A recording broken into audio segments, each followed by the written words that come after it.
2013 और 14 में budget allocation खेती के लिए कितना था? इस पे कोई चर्चा नहीं था। इसीलिए तो मैं यहाँ हूँ, इसीलिए मैं यहाँ हूँ। खेती और ओबीसी और बाकी लोग के जो आप लोग की कार्रवाई है, इसके लिए वजह से मैं यहाँ इधर उपस्थित हूँ, समझे? और सुनिए, सुनते जाइए 2013-14 में कितना था एलोकेशन मैडम? 21,934। 21,000, चलिए 22,000 मांग लेते हैं। 22,000 करोड़ इन्होंने खेती के लिए आवंटन किया था। और इस बार कितना किया है? 1.5 लाख करोड़ से ज्यादा, 5 गुना। कितना सुनाई दिया भैया? कितना? 5 गुना। कितना भैया जयराम रमेश जी? कितना? 5 गुना। हाँ। और वो लोग किसानी पे बात कर रहे हैं जिनको तोरा और तोरी में फर्क नहीं पता चलता है। किसानी पे वो बात कर रहे हैं कि तोरा और तोरी का रंग क्या होता है, वो बातचीत नहीं कर पाएंगे।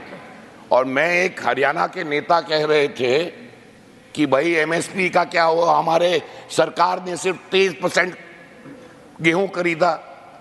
अरे भैया, इनको अगर या गेहूं की खेती करते तो जो सबसे गरीब किसान भी होता है, गेहूं बोता है, तो साल भर के लिए अपना गेहूं पूरे साल के लिए रख लेता है घेली में।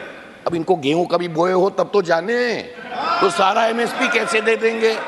अरे ये छोटा किसान हो, बड़ा किसान हो, अरे भाई जो किसान है चौधरी साहब, खेती करते हैं तो कुछ घरवा पे रखल जाला ना गेहूं धनवा, या सारा एमएसपी में बटा जाला?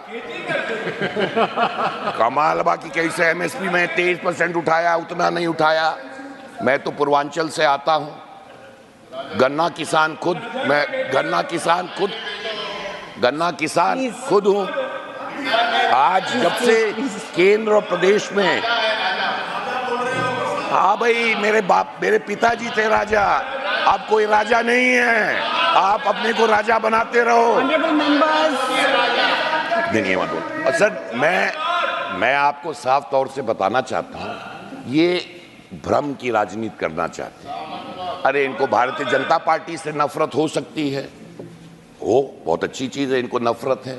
अब तो ये कमल को भी गाली देने लग गए हैं, और इसलिए इनको मालूम नहीं है कमल किसका सिंहासन है। उपसभापति महोदय, मां सरस्वती का है, और मां सरस्वती क्या देती है? सद्बुद्धि और ज्ञान। उसकी कमी रहेगी, और इसके कमी की वजह से आज ये बात नहीं कर पाते हैं कि सद्बुद्धि वाली बात नहीं करेंगे।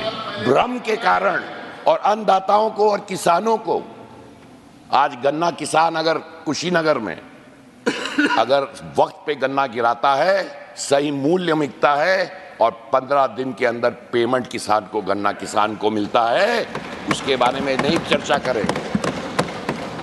मैं साफ तौर से, तमाम और मुद्दे थे, पर तमाम लोगों ने, हमारे नागर साहब ने भी बहुत विस्तृत जानकारी दी। फसल बीमा योजना की बात हुई, उस पर चर्चा नहीं करी। कमियां हैं। अरे भाई, तुम्ही ने फसल बीमा योजना कर दी होती, फसल बीमा योजना क्यों नहीं की? आपने किसान क्रेडिट कार्ड में कितने पैसे दिए? आपने सॉइल हेल्थ कार्ड कितने दिए? आपके टाइम में, अच्छा, सॉइल हेल्थ कार्ड तो होता ही नहीं था आपके टाइम में, क्योंकि खेती से क्या मतलब है, भाषण देने रहता है। आज 23 लाख से ज्यादा लोगों के पास सॉइल हेल्थ कार्ड है। और किसान सम्मान निधि के बारे में तो इन्होंने चर्चा ही नहीं की। ये अच्छा कार्यक्रम है, खराब कार्यक्रम है? विपक्ष ने इस पे कोई चर्चा नहीं की। 11 करोड़ किसानों को आज 3.20 लाख से ज्यादा किसानों को पैसे मिल रहे हैं। उसके बारे में क्या अच्छा कार्यक्रम है, खराब? ये कौन सी कार्यक्रम है? इस पे कोई चर्चा नहीं है, क्योंकि इनको किसानों से मतलब नहीं। इनको सिर्फ अगर मतलब है किसी तरह भ्रम से, अंत में, समय मेरा खत्म हो गया, अंत में यही कहना चाहता हूं कि मैं माननीय कृषि मंत्री से कहना चाहूंगा, और हमें पूरा भरोसा है जिस तरह आपने मध्य प्रदेश की खेती को बदल के पंजाब से आगे ले गए थे, इसी आने वाले समय में जिस तरह नरेंद्र मोदी जी के 10 सालों में उनके धन्यवाद सम्मान्य पूरे सदस्य। देश की खेती को आप आगे ले बहुत-बहुत जाने का काम धन्यवाद। करेंगे, मुझे पूर्ण विश्वास है माननीय मंत्री।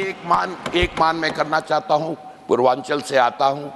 एक जमाने में चीनी की कटोरी, हमें कहा जाता था कि सारा गन्ना की फैक्ट्रियां और गन्ना हमारे यहाँ होता था। प्राविधान अगर इस बजट में या आगे चल के बजट में किसी कोई स्कीम लानी चाहिए कि ज़्यादा से ज़्यादा अगर फैक्ट्रियां, गन्ने की फैक्ट्रियां वो पडरौना में लगे, कुशीनगर में लगे, महाराजगंज में लगे, देवरिया में लगे, गोरखपुर में लगे, इस इलाकों में फैक्ट्री और लगेगी तो गन्ना किसान और खुशहाल होगा। आपने मुझे मौका दिया, इसके हृदय से धन्यवाद।